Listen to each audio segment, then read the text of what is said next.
कांद्यावरील 20% निर्यात शुल्क हटवण्याचा निर्णय घेण्यात आलाय। केंद्र सरकारने कांद्यासंदर्भात मोठी घोषणा केली आहे। 1 एप्रिल 2025 पासून निर्णय लागू होणार आहे। कांदा उत्पादक शेतकरी आणि संघटनांच्या लढ्याला अखेर यश आलंय। शासनाच्या निर्णयाचं स्वागत करते असं माजी केंद्रीय मंत्री भारती पवार यांनी म्हटलंय।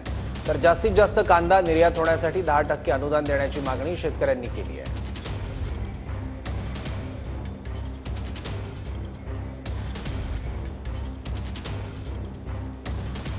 एक अतिशय चांगला निर्णय कांदा उत्पादक शेतकऱ्यांच्या बाबतीमध्ये या ठिकाणी झालेला आहे। त्यांना दिलासा देणारा त्या ठिकाणी झालेला आहे। केंद्र सरकारने ती जी ड्युटी होती ती हटवलेली आहे। मला वाटतं त्यामुळे कांदा उत्पादक शेतकऱ्यांमध्ये अतिशय आनंदाचं वातावरण आहे। आपण अपेक्षा करूया की पुढे कांद्याला चांगला भाव या ठिकाणी मिळेल।